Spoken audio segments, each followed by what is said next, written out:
Hello and welcome back to TechDay's 10-Minute IT Jams. I'm TechDay's Managing Editor, and today we're speaking with Forcepoint Australia Solutions Architect Matthew Bant and Asia Pacific Strategic Business Director Nick Savvides. Forcepoint has built its core mission on three simple words: human-centric cybersecurity. Humans are the perimeter and solutions should support them. Forcepoint provides support that covers three separate areas: user protection, data protection, and edge protection. Welcome to you both. Thank you. Thank you, Sarah. So, okay, let's get stuck into the first question. For an IT manager that hasn't worked with Forcepoint before, what are your key products and offerings? Yeah, thanks, Sarah. It's a good question. Forcepoint's got a great portfolio of products. People may know us for our web security gateway, for our next generation firewalls, for our data loss prevention, and our insider threat offerings. But right now, what we have done and what we are doing is really consolidating these into platforms around data and user and network protection. So we have the world's first SASE offering that takes behavioral analytics into it as a consideration. We have a fantastic user protection portfolio and a fantastic set of network edge technologies that add really innovative methods for connecting sites and adding security to those. I think that Forcepoint has evolved a lot as a company, and these offerings, these new offerings, are not just challenging the way that we approach the market, but also the way our customers are building their networks and their systems for the future. Brilliant. Okay, so let's get on to the next question. So Forcepoint recently released several SASE solutions in the Dynamic Edge Protection Suite. Could you talk a little bit about these solutions and anything else you've been working on? Yeah, sure. So Forcepoint recently launched our first of our what we call our dynamic edge protection products, and that is our SASE offering that we call Cloud Security Gateway.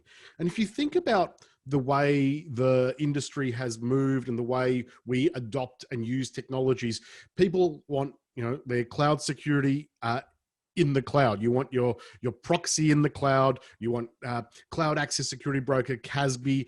You want all of these things delivered in the cloud to protect your access to those cloud resources and the internet in general. What we have done is combined all of these advanced capabilities that we had in our portfolio into a single offering called Cloud Security Gateway.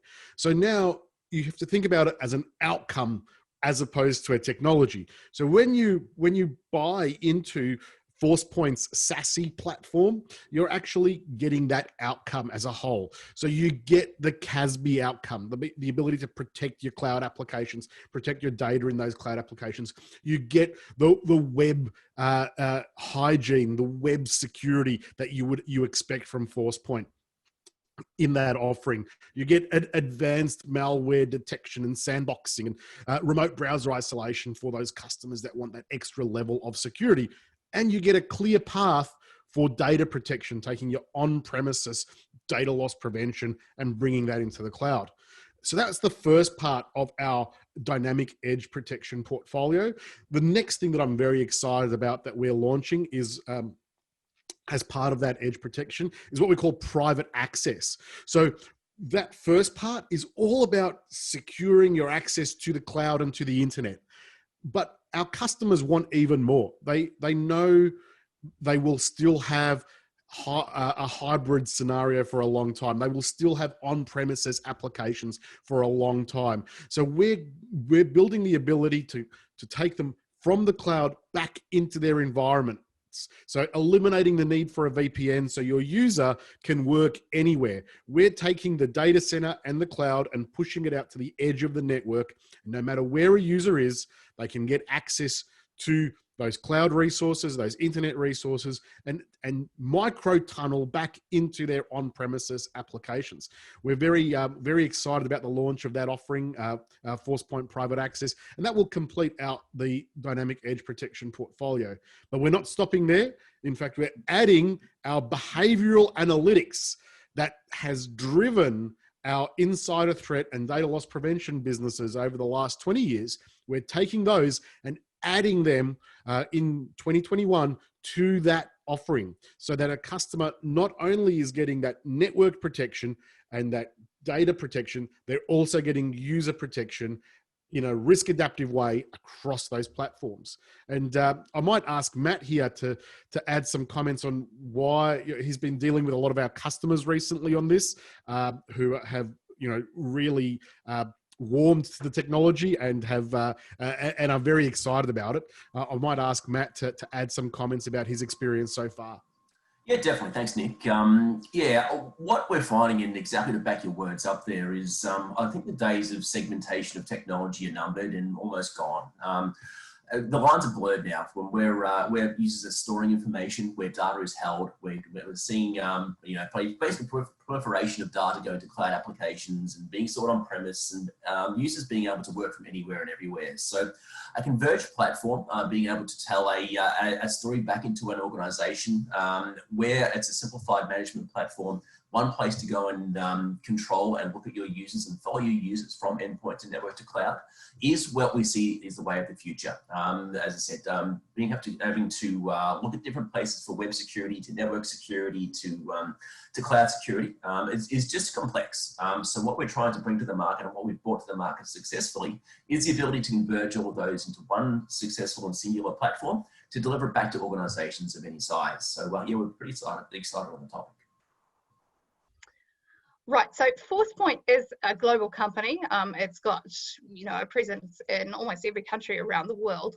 But what infrastructure and resources do you have in Asia and Australia and New Zealand?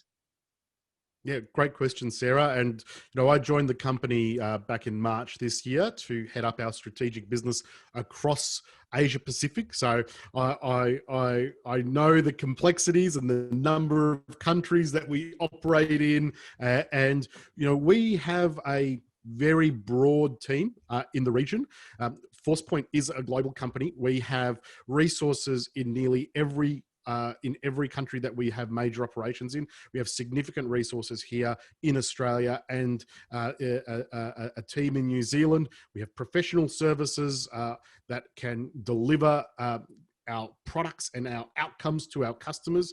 We have partners across nearly every country in the region, and we really don't have any resource limitations in terms of delivery of our services. And because we are a global organization, we can even tap into our Americas and our EMEA, our European teams, for additional support as required.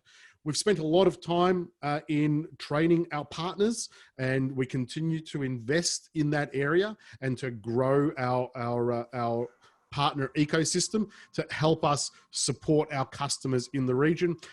And our own teams continue to grow. I'm interviewing for roles right now in the region as we continue to grow our business. So yes, we have lots of resources on the ground, and we have reach to the global organization as well.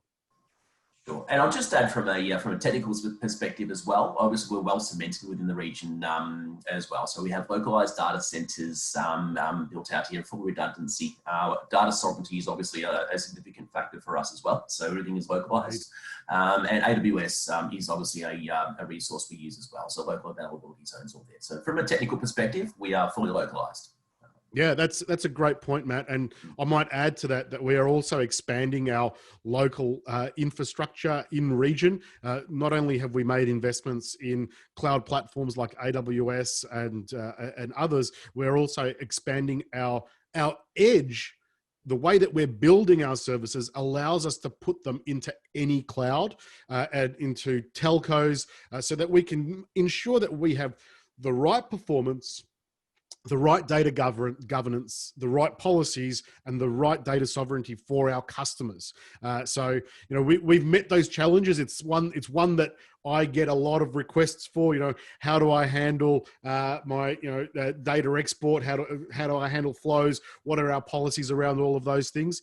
And it's something that we pride ourselves in the fact that our infrastructure is so localized, and we continue to make investments in that space. Brilliant. All right, you've got a very compelling product and a presence. So if potential partners or end users wanted to engage with the Forcepoint team, what is the best way to do so? So for partners, it's really easy. Reach out to your distributor, contact us through the website. Same thing with customers. Reach out to your partner. More than likely, they'll have some way to get back into Forcepoint. You can always contact us through our website or through your local Forcepoint representative.